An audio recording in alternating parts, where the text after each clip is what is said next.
tal? Buenas noches, yo soy Rodrigo Jiménez Solomón. Bienvenidos a Ciudad, este espacio de debate, análisis y entrevistas sobre los temas más relevantes de nuestro país. Estamos arrancando el año, estamos sintiendo los estragos económicos de lo que resultó el año anterior y de esta cuesta de enero que parece no terminar. Quiero dar la bienvenida a mi invitado, un experto en economía, Carlos Ramírez. Bienvenido.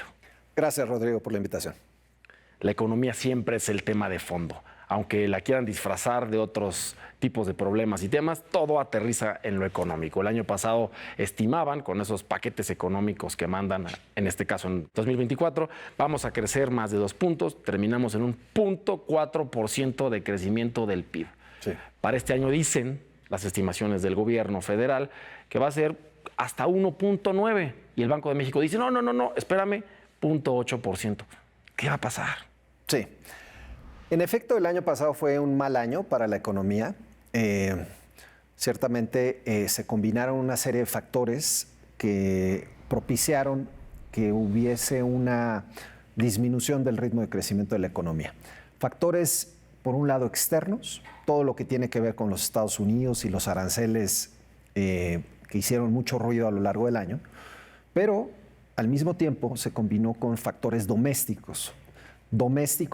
Ahora sí que autoinducidos. Claro.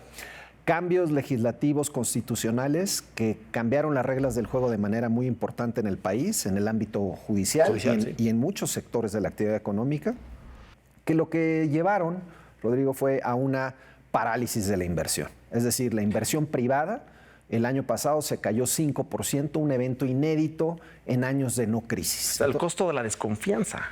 El costo de la desconfianza. Es decir, las empresas, los inversionistas simplemente detuvieron su tren de inversiones ante la incertidumbre. La gran pregunta es si en este 26 esa desconfianza, esa incertidumbre se habrá disipado y si volveremos a crecer, porque materialmente estuvimos estancados. Y creo que la respuesta está un poco a la mitad. Va a ser un mejor año que el 25, muy probablemente, pero de una base muy baja, luego de un año muy malo. Claro. ¿Va a ser suficiente? ¿Es el tipo de crecimiento que necesitamos para esta economía? No, insuficiente. Otra vez, un crecimiento, tú dijiste Banco de México, 0.8%, quizá un poquito más, pero a la mitad de lo que usualmente crecía esta economía, que ya de por sí era relativamente modesto, y estamos creciendo a la mitad. Decía López Obrador cuando era candidato, 18 años fue candidato, que con él, si era presidente de la República, México iba a crecer a 2 cifras porque iba a eliminar la corrupción. Esa era la llave maestra del crecimiento que México no tenía. Hoy ya podemos decir, casi 8 años después de que inicia el gobierno de López Obrador, no fue la clave. La confianza, el respeto a la inversión, la certeza jurídica, el Estado de Derecho importan mucho más. Pero hay un componente ajeno a las decisiones del gobierno mexicano, indirectamente ajeno, sí, que es el Tratado de Comercio Trilateral México, Estados Unidos y Canadá, el famoso TEMEC, que ahora va a entrar en revisión. Si hacemos una estimación conservadora, el PIB de México depende cerca del 40% en el comercio con Estados Unidos. Fíjate, el 40% de nuestro crecimiento económico, nuestra supervivencia económica, depende del comercio trilateral con estos países. El de Estados Unidos es cerca del 4%. Sí. Es mucho, pero no 10 veces. Es 10 veces menor, ¿no? Sí. Que el de México, Estados Unidos. No podemos no tener este tratado. El acuerdo comercial y la revisión que se va a llevar a cabo en 2026 es uno de los factores ciertamente de incertidumbre que están ahí, que siguen generando temor y ruido. Y más con un presidente como el que tiene Estados Unidos hoy en día, que sabemos su estilo de negociar, siempre muy duro y buscando obtener concesiones. Entonces, la gran pregunta es, ¿va a sobrevivir el Tratado de Libre Comercio? Creo que en términos generales la respuesta es sí va a sobrevivir. La revisión que se haga este año al final del día nos va a dejar con acuerdo comercial, pero, muy importante, cambios relevantes, cambios significativos. México va a tener que otorgar una serie de concesiones a los Estados Unidos para que Estados Unidos acepte la continuidad del acuerdo.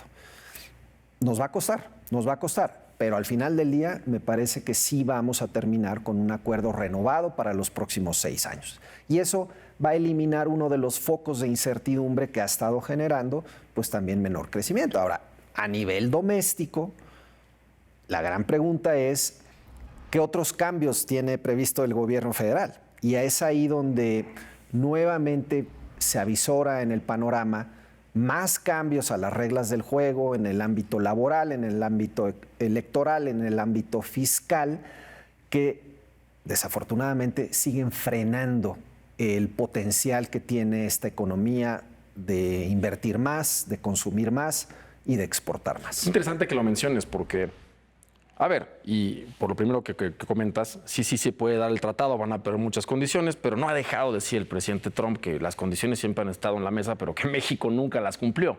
No cumplieron las condiciones laborales del TEMEC, sí, no cumplieron ese famoso tratado de aguas que tiene ya casi 100 años y ahora nos están orillando a cumplirlo y se está cumpliendo. Sí.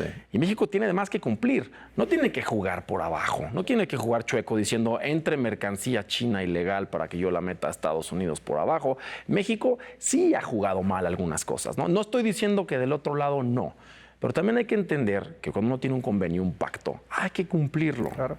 No sucedió los últimos años. Y por el otro lado, pues no me ayudes, compañero. Si tengo un tema tan complejo como la renegociación del tratado y un presidente como Donald Trump con las miras que tiene en México, ¿por qué haces tanto cambio interno? Y mencionas uno vital, ¿no? La reforma electoral que ya viene, que también implica pues, un cambio en la certeza jurídica, sin duda, en la inversión en México. Pues es que es justo esta contradicción que surge entre lo que por un lado dice el gobierno de invitar al sector privado a invertir, a participar en los diversos proyectos que tiene previstos el gobierno, el Plan México, proyectos de infraestructura relevantes. Pero por otro lado, las señales, Rodrigo, son contradictorias en muchos de los terrenos. Uno de ellos muy evidente es esta reforma electoral. En apariencia, la reforma electoral, vamos a ponerlo fríamente, quizá no le importaría tanto a las empresas y a los inversionistas en la lógica de que pues, son temas político-electorales. Pero la realidad es que sí es un tema relevante. Claro. Porque de lo que emane de esta reforma vamos a estar hablando los próximos 20 años. Claro. En términos de certeza jurídica, de equidad electoral, de competencia política y de posibilidad de alternancia de uno y otro lado, que es al final del día, si un gobierno no funciona, la ciudadanía también tiene el derecho de cambiar de opinión.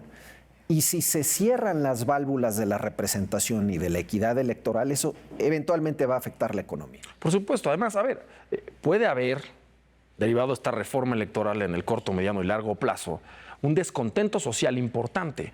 ¿Por qué en algunos estados de la República no hay una inversión permanente y constante?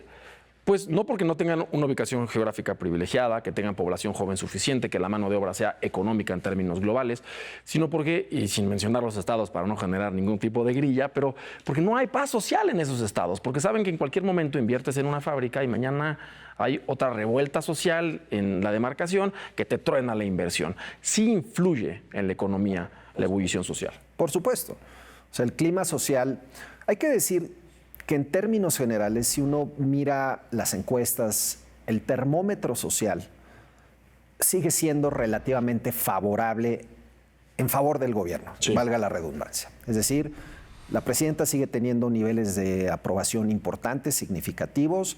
Hay un voto de confianza todavía hacia este gobierno.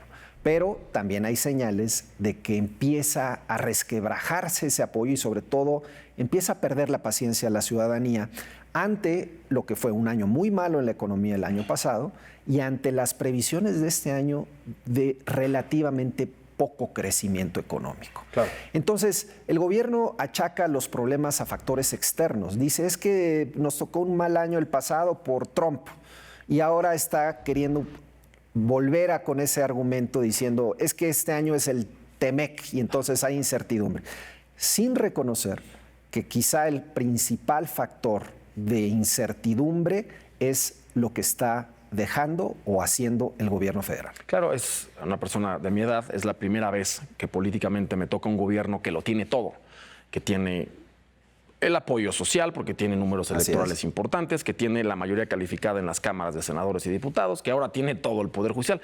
Muchas personas que vamos a votar o votamos en México nunca habíamos vivido eso. Quitándole la connotación política y democrática que eso tiene, Lo que le quita totalmente son los pretextos. Sí, claro. Si tienes todo, puedes todo. Y estas reformas constitucionales de fondo administrativo que realizaron en los últimos años, donde eliminaron la existencia de los organismos autónomos, también tienen un impacto en la inversión. Si tú lo ves en una gráfica, a mí me gustan las gráficas, y ves la creación de organismos autónomos, como lo fue el electoral en su momento, como lo fue el de telecomunicaciones, como fue la Comisión de Competencia Económica, la inversión extranjera directa empezó a crecer, porque implicaba certeza. Sí. Acaban de eliminarlos, apenas están articulando. Yo no acabo de entender cómo van a funcionar. Sí. Tienen manifestaciones en las calles que no están cumpliendo sus obligaciones laborales con los extrabajadores. La inversión del mundo está volteando a ver y estamos compitiendo con otros países. Por supuesto. A veces eso se pierde de vista. No somos una isla, somos un país que ciertamente ofrece oportunidades a la inversión privada, doméstica e internacional. Ciertamente las cifras de inversión extranjera directa no han sido tan malas, pero estos cambios administrativos que señalas, lo que hicieron fue de un día para otro cambiar las reglas del juego. Sí. Y todavía estamos en el proceso de acoplamiento a esas nuevas reglas. Cambió el Poder Judicial en su totalidad y pues los inversionistas están a la expectativa de ver cómo va a operar este Poder Judicial. Desapareció la Comisión Federal de Competencia, todo el mundo está a la expectativa, como bien señalas, de cómo va a operar esta nueva comisión ahora en manos del gobierno, es decir, se acabó la autonomía. Lo mismo en telecomunicaciones, lo mismo en transparencia y ahora, Rodrigo, todo apunta también en la parte electoral. Entonces, estos cambios de juego, de reglas del juego, por supuesto afectan a la economía. Claro. Por más que digamos, o más bien el oficialismo diga que no. Y a eso súmale los factores internacionales, que de por sí están complicados, pues es un año difícil, mejor que el pasado seguramente, pero yo diría bastante mediocre en términos de expectativas.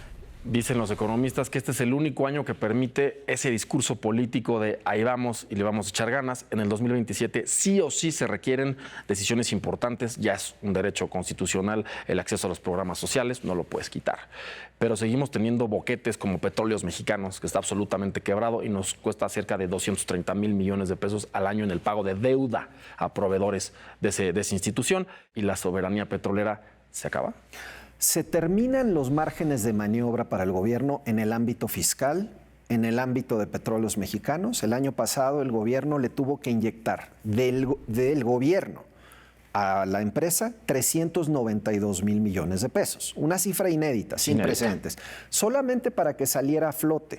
Es decir, nada más para que pudieras sortear el año. Este 2026 se avisora un nuevo rescate por parte del gobierno federal. Y yo diría, más grave, no hay señales de que a nivel operativo la empresa esté cambiando para bien. De hecho, la producción sigue cayendo, la deuda con proveedores sigue creciendo, en fin. Entonces, los desafíos en el ámbito operativo de la empresa y en el ámbito fiscal se terminan esos márgenes de maniobra y el gobierno, al mismo tiempo, mantiene su línea de seguir con los programas sociales, cosa que no está mal, pero el problema es que el equilibrio se empieza a resquebrajar. Y es ahí donde van a tener que venir decisiones complicadas. Gracias, Carlos, por estar con nosotros. Al contrario, gracias por la invitación.